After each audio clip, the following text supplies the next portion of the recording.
Hello, it's Stuart, Golden Middle Distance Racers, my channel, which is a homage, effectively, revisiting the great middle distance racers from the sort of late 70s and up to about maybe, say, 1988, 1989, with the big three, Cram, Cohen, Ovet, and obviously some of the other runners from that era, which I'll be focusing on.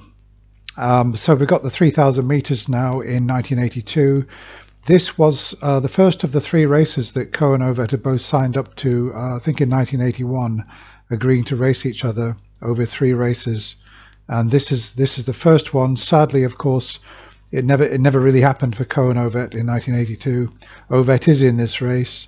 It's a year after he hurt himself on a church railing, so he had very patchy form. Coe also had very patchy form in 82. He was suffering from some illness. So that was disappointing. However, it was not a disappointing race. It was one of the great races, really, of the 80s. Frankly, it was such a stunning race, and it's a stellar field as well. But let's get going with it anyway, and I'll comment along the way where necessary. So we've got, I've turned down the commentary quite a bit there because obviously I'll be doing most of the talking. David Coleman there, just mentioning about Steve Scott, who's in this race. I didn't realize it was such a stellar field. I've just watched them go through all the athletes.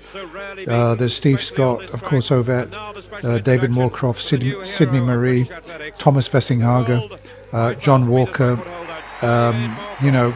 Mike Boyd. Absolutely amazing field. And I watched this race live, not there, on television in 1982. And Moorcroft, of course, had shattered the 5,000 metre world record, brought it down, I think, from about 13:06, Henry Rono's time, to just a shade over 13 minutes. So all the eyes, in a way, were on him, because that was such a shock. So impressive that he ran. I mean, he'd been a 1,500 metre runner. He moved up to 5,000, and it was cataclysmic when that happened. It was as big an event as any of Coe's world records in 1979. To bring the world record down by, say, 5.5 seconds was absolutely phenomenal. Of course, I appreciate now, I don't know what the world record is for 5,000 meters now. I think it's something crazy like 12 minutes 30, but let's not even begin to talk about that. So Ovet's in it, Coe of course is not in it, and it's still a great field, and we were all looking forward to a fantastic race. Yeah, so David Coleman mentioned that Steve Scott, at this point in his career, which is 1982, had raced Ovet 20 times and had not beaten him a single time. So I thought that was quite amazing. Obviously, eventually, the following year, he did beat Ovet in the 1,500 metre final in Helsinki. He was second, Ovet was fourth, so he did eventually beat him. But of course, Ovet didn't really run his best race there, but Steve Scott's best years were undoubtedly 82 and 83. And of course, Sydney Marie, he was an extremely talented 1,500 metre miler who was capable of breaking world records and did break Ovet's world record. He brought his 331.4 down, I think, to about 331.24. So he held the world record for some time, and then of course Ovet got it back in 1983. So he was very talented, but he was also quite inconsistent. He could run, I think that he beat Ovet. Can't remember what year it was, but he beat him in a 1,500 metre race, and then Ovet turned around and beat him, I think, 2 weeks later in a 2K quite easily. So he's quite strange runner. He could run superbly well and then just run not well at all. I believe in the 1,500 metre trials in LA, he did not get through. He did not run in the LA 1,500 because he didn't get through the trials, unfortunately. Correct me if I'm wrong, I think that is the case. So here we go then, 3,000 metres. And you can see Moorcroft there is in all white. He's in third position. Can't remember what I was thinking when I was watching this. I think I realised that Ovet wasn't in his best form and he wasn't going to win. I knew that Sydney Marine was dangerous, and because Moorcroft had broken that 5,000 metre world record, and 3,000 is, you know, in that sort of ballpark, quite, you know, not long distance, but I felt the good chance of winning this. I didn't really rate Scott's chances. I didn't rate Vessinghager's chances. Actually, I didn't even rate Sydney Marie's chances, because really he's a miler. I had no idea that he would run so well, as we'll see. So Moorcroft has got himself a very good position there on the shoulder of the leader. And they're starting to string out, which is always an indication that the pace is fast. I think it was Henry Rono's 3K world record. Correct me if I'm wrong there. Which was what was the time? 7:32, I think, roughly. I mean, in those days, I think I was reading Brendan Foster was talking about how did Foster break the 3,000? Did he hold the 3,000 metre world record at one time? I remember him saying that I was reading his autobiography, and he was saying that to break the 3,000 metre world record, you need to run it just inside 4-minute mile pace all the way, which in those days was an absolutely, you know, phenomenal kind of pace to run.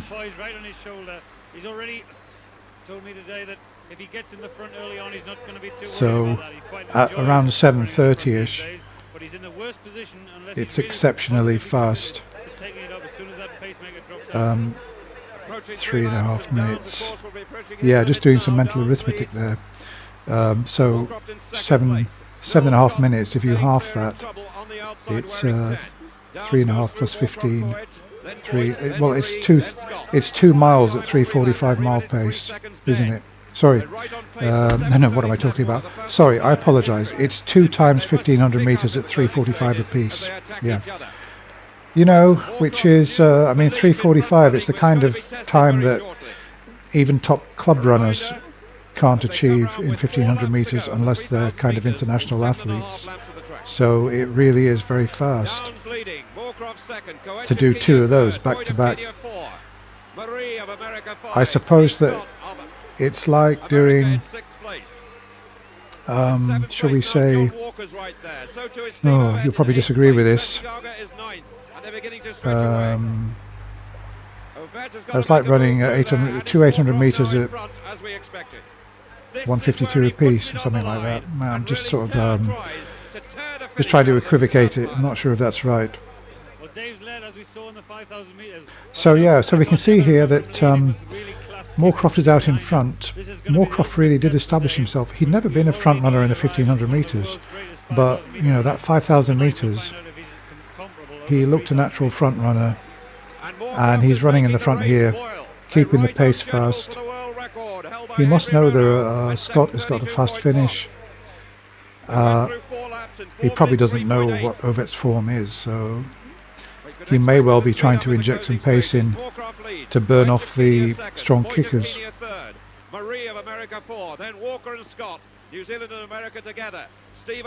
So Walker and Scott still sort of within striking distance of Moorcroft. They're still in the race at this stage.